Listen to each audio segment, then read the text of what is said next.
কোনো মিথ্যার আশ্রয়ের মধ্যে তথ্য মন্ত্রণালয় আর থাকবে না। সিম্পল ইউরোপে কিন্তু এটা ছিল না। আপনার 9শ শতাব্দীতে বাগদাদকে ঘিরে সিভিলাইজেশনের যে পাওয়ার ছিল, আপনি স্পেনকে ঘিরে যে সিভিলাইজেশনের পাওয়ার ছিল, গ্রিসকে ঘিরে, এথেন্সকে ঘিরে নলেজ সিস্টেমের যে পাওয়ার ছিল, সেটা কিন্তু এখন আর নাই। এনলাইটমেন্টের পরে এটা কিন্তু পুরোটাই ট্রান্সফার হয়ে গেছে। তার মানে হচ্ছে যে এটা কিন্তু আসলে গতিশীল থাকবে না। তো সেই কারণেই আমি আপনাদের কাছে আহ্বান রাখলাম যে আমি একটু আপনাদের এই ফরমেশনের কারণে, বিকজ এই পুরো ব্যাপারটা ডিল করতে গেলে আমি তো নিজে টের পাচ্ছি যে আমার কোথায় কোথায় কোথায় কোথায় আমাকে কনস্ট্রাকটিভ এনগেজমেন্টে যেতে হবে। টেলিভিশন গণমাধ্যমের চিত্রটা যাতে অ্যাট এ গ্লান্স পাওয়া যেতে পারে, তাহলে ফ্যাক্টস কনফার্মেশনের একটা কিন্তু বিফোর মেকিং এ নিউজ প্রোডাক্ট তাহলে এটা কনফার্ম করতে হবে।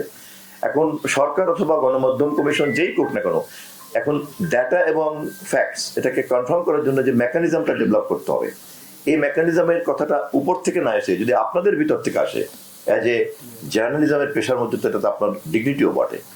আপনি তো নিউজ প্রোডাক্ট করছেন, তার নিউজ প্রোডাক্ট করলে তো আপনাকে ফ্যাক্টস বেস হতে হবে, ফ্যাক্টস বেস হতে গেলে তো আপনাকে ডাটা বেসড হতে হবে।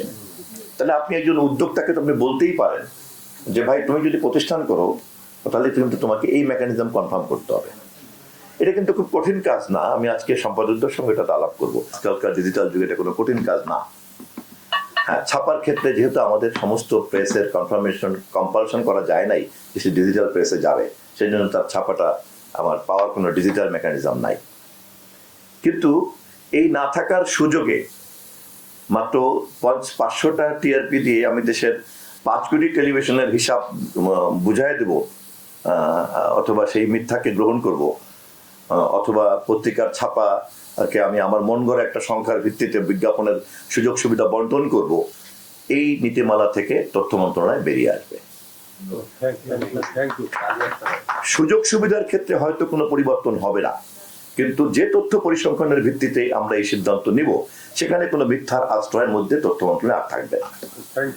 কোনো মিথ্যার কোনো কাঠামোর উপরে আমরা দাঁড়াবো না। আমি একবার যখনই আপনার একটা রাইট ডিজিটাল টিআরপি সিস্টেম দাঁড় করতে পারবো এবং একটা রাইট ডিজিটাল প্রিন্ট কাউন্টিংটা দাঁড় করতে পারবো, তখন তার ভিত্তিতে আমি সব ধরনের সুযোগ এবং অধিকারের বন্টনটাও করতে পারবো।